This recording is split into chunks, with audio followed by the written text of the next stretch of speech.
urugo rwubakwa no gukundana, guca bugufi, kubabarirana no kwihangana. Kandi imfubyi burya ngo ibaga yotsa. Imfubyi rero impamvu navuze ngo imfubyi zigira ibanga, imfubyi ntago ijya yumva umuntu wese imwisanzuyeho. Unsohoye nambaye ubusa kandi ndi umwana w'umukobwa, shanga ntacyo nzabirabanza, icyo nakoze gaheruka ngira ngenda yamaze impamba, sinamenye n'umunyarwanda, shanga umwijuto w'ikinongo kugira ngo imvura nizagwa, amaherezo y'inzira ni munsi kandi agapfa kaburiwe n'imongo, ibunkoreye Imana izabikubaza.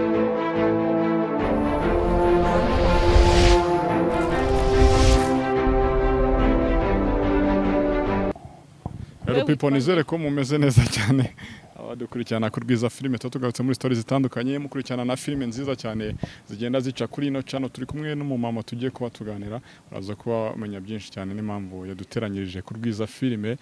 Turaza gutangira tuma ikaze, tuguha ikaze ku Rwiza Filime. Murakoze cyane. Meze neza ukanatirere kawe rwose uri umwadeperi. Ndakijijwe nkunda Yesu, nkunda Imana n'abantu bayo. Nitwa Vestina dusingiza Imana nkuko mukunda kunkurikira. Yego. Nzwi ku izina rya Mama Miktam cyangwa Mpano, izina ry'ubuhanzi. Nkaba ari ngiye uhagarariye Impano Good Film. Nkaba ari nanjye mwanditsi wabo, producer wabo. Ni wadimini ushatse ukora remove. Ntabwo ariko mvuze. Njye niko mvuze. Okay, umeze neza Mama Miki? Yego. Okay, twishimiye kwakira. Hanyuma ubwo ntago turibuze gutangira Mama Miki ni muntu ki, uretse nayo mazina yose bivuze ko ari ibikorwa wenda bitandukanye wagiye ucamo, ariko ubundi mu buzima busanzwe turebye ku mazina y'ukuri uri muntu ki?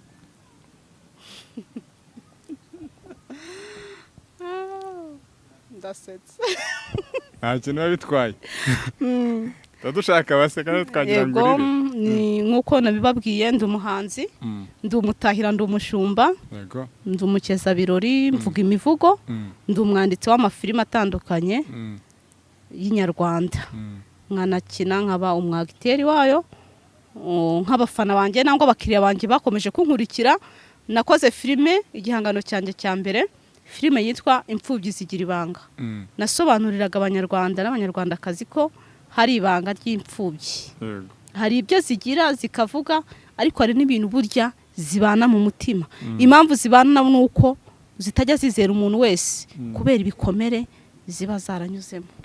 Nakoze indi filime yitwa Nyirangona, yagaragaragamo umudamu ari we wari mama watotezaga umukobwa witwa Daria, nawe ninjye wayagitinze nitwa Daria, ku buryo hari scene igaragara ko nashyingiwe kabiri, mama akingira kabiri ntwite, agaragaza ko adashaka umugabo w'umukene, ashaka umukire.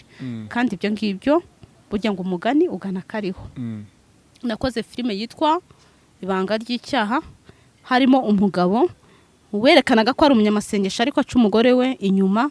Nigishaga abanyarwanda nangwa abanyarwandakazi ko hari ibyo tugomba kureka bikurura imivumo mu ngo zacu.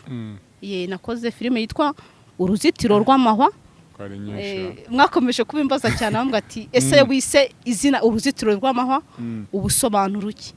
Nasobanuraga yuko ibibazo ufite cyangwa ibintu bibibamo urugo rungana nk'uruzitiro kandi rw'amahwa akujomba, kubera yuko yuri mu bibazo bufite bimwe bikujombagura. Niyo mpamvu nise iryo zina.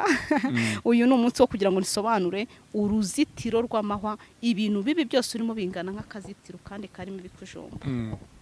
Nakoze iyindi filime yitwa Araziriki, yagaragaragamo maze ubundi gukora filime zanjye 9. Araziriki nayo yavugaga ku mukobwa watawe na mama we akarerwa na nyina wabo, amubeshya ko ari nyina, ariko kubera ko nyina wundi atajya avamo nyoko, byagaragaye yuko atari nyina. Umukobwa amaze gukura bengutswe n'umusore wari umukunze.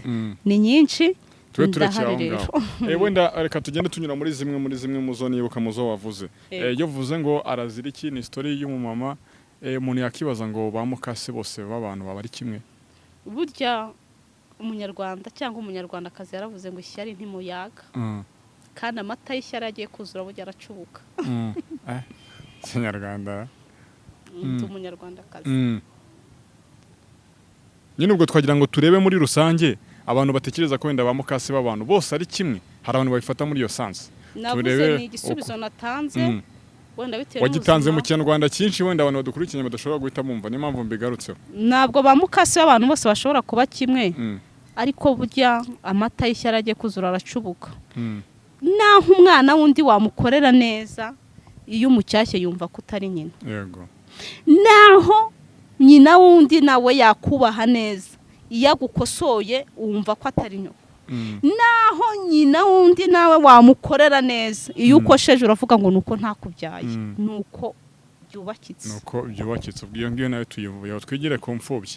Ubuzima bw'imfubyi bari ubuzima bumeze gute? Ubuzima bw'imfubyi ni ubuzima bugoye cyane, kandi imfubyi burya ngo ibaga yotsa. Imfubyi rero impamvu navuze ngo imfubyi zigira ibanga, imfubyi ntago ijya yumva umuntu wese imwisanzuyeho, kubera ko imfubyi hafi ya zose ziba zifite ibikomere byinshi. Niyo mpamvu rero zigira amabanga. Ushobora no gukundana ukamufata neza ukamunezeza, ariko kuko azi ko aho yabanje bamubabaje akavuga ati aba nabo bandyamiye amajanja, ejo bazaba bampindutse. Niyo mpamvu rero zitakwisanzura ngo zigire ibyo zimena biri mu mutima wazo. Niyo mpamvu nayise imfubyi zigira ibanga. Icyo nacyo tukivuyeho. Hanyuma hari indi story badukomorejeho naho ijyanye n'ubushobozi, gushaka bijyanye n'ubushobozi. Umuntu yakibaza nka none uramutse uri umubyeyi wakifuza ko umwana wawe ajya mu ashaka ahantu atishoboye akajya burara? Ariko buriya urukundo uwo rushatse ruramusanga. Buriya umwanditsi w'umuhanga yaranditse ngo amazi menshi ntiyazimya urukundo, ngo n'inzuzi zuzuye ntabwo zarurengera. Buriya rero ngewe mama yarandenganyaga rwose muri Nyirangono, kuko nge nari narikundiye, nikundira Korode wakashaka kunkingira James kubera ko afite imitungo. Ariko James nawe yarakurikiye urundi rugo rukize navukagamo, ntago yarakurikiye kwa nkunda, kuko nagaragajwe ko nawe bamunyeretse. Ariko kuko azi ko mama afite amafaranga, avuga ati hari ahantu mpakuye umugeni byaba byiza. Na mama nakavuga ati uyu muntu ambere umukwe byaba byiza. Nkatanga ubutumwa mvuga ni murekeraho, mureke urukundo rushaka rumusange, kubera ko y'ururwanye utsindirwamo kandi ugasekwa rwose. Okay, ariko bya byose nikiza ko y'abantu bandika filime naga ari ibintu babivuye mu ijuru, n'ubundi ni story y'ubona mu buzima busanzwe muri societe runaka. Niyo mpamvu tubikura muri societe noneho tukabiganiraho, niyo mpamvu tubikura muri filime tukabiganiraho nk'ibintu bibaho. Reka twibaze ngo urukundo rw'uyu munsi none nikijyanye n'ubushobozi, kuri akana kafite ibiki bihagaze bite? Ariko byarahanuwe ngo mumenye ko mu bihe by'imeruka zabaho ibihe birushya, abantu bazaba bikunda kandi birarira, badakunda babo, ngo bakunda impiya. Nibyo bihe nabonye ngewe twasohoyemo. Bakunda impiya. Ariko hari ibintu twirengagiza ko abantu bajya bavuga ngo nta muntu wanga ibyiza, nuko abibura. Icyo gipangu kugishakamo byaga umuntu nabi. Buriya rero ababiri barutumwe, niko umwanditsi w'umuhanga yanditse ngo kuko baratabarana.